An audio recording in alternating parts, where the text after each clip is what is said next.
శ్రీమాత్రే నమః. శ్వాస మార్గం ద్వారా ఏమైనా అవాంఛిత పదార్థాలు లోపలికి ప్రవేశించినప్పుడు వాటిని బయటికి పంపించేందుకు మన శరీరం చేసే బలమైన ప్రయత్నమే దగ్గు రావడం. శరీరం మొత్తాన్ని అతలాకుతలం చేసే దగ్గు చాలా ఇబ్బందికరంగా ఉంటుంది. దగ్గు మనల్ని వేధిస్తున్నప్పుడు కేవలం దగ్గుమందు తాగడం సరియైన పరిష్కారం కాదు. దగ్గుమందు కేవలం తాత్కాలికంగా అంటే టెంపరరీ రిలీఫ్ మాత్రమే ఇస్తుంది. లోపల అసలైన సమస్య అలాగే ఉండిపోతుంది. వాతావరణంలో మార్పులు మరియు గాలిలోని కాలుష్యాలు అంటే పొల్యూషన్ వలన దగ్గు మొదలవ్వచ్చు. కొన్ని రకాల ఊపిరితిత్తుల సమస్యల్లో దగ్గు ఒక ముఖ్యమైన లక్షణం.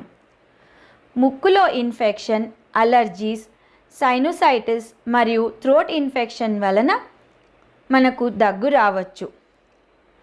దగ్గుని నివారించే కొన్ని చిట్కాలను ఇప్పుడు తెలుసుకుందాం. 1/2 టీ స్పూన్ హనీ తీసుకుని 1/2 టీ స్పూన్ లెమన్ జ్యూస్తో కలిపి ప్రతి 12 గంటలు తీసుకోవాలి.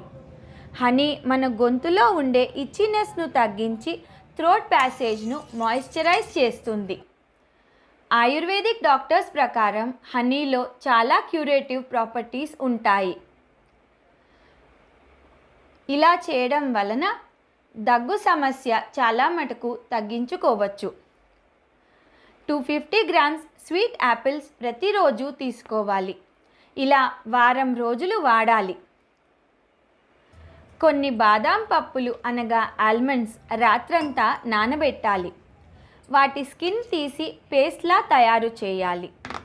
ఈ పేస్ట్ని కొంచెం బటర్ మరియు షుగర్తో కలిపి తీసుకోవడం వలన డ్రై కాఫ్ తగ్గిపోతుంది.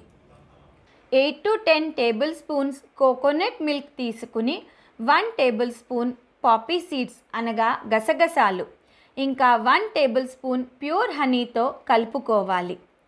ఈ మిశ్రమాన్ని ప్రతిరోజు పడుకునే ముందు తీసుకోవాలి. 1 టీ స్పూన్ హనీతో కొన్ని చుక్కలు బ్రాండీ కలిపి తీసుకోవడం చాలా లాభదాయకం. 1 కప్పు గ్రేప్ జ్యూస్తో 1 టీ స్పూన్ హనీ మిక్స్ చేసి తీసుకోవచ్చు. 1 టీ స్పూన్ పచ్చి ఆనియన్ జ్యూస్తో 1 టీ స్పూన్ హనీ కలిపి 3 to 4 అవర్స్ పక్కన ఉంచిన తర్వాత తాగడం వలన మనకు మంచి రిజల్ట్స్ లభిస్తాయి.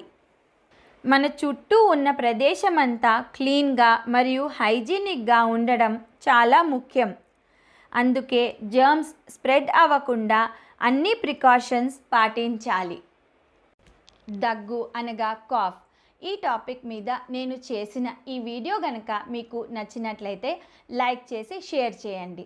మరియు నా శ్రీమాత్రే ఛానల్ని తప్పకుండా సబ్స్క్రైబ్ చేయండి. బెల్ ఐకాన్ ప్రెస్ చేయడం వలన మీకు నోటిఫికేషన్ అందుతుంది.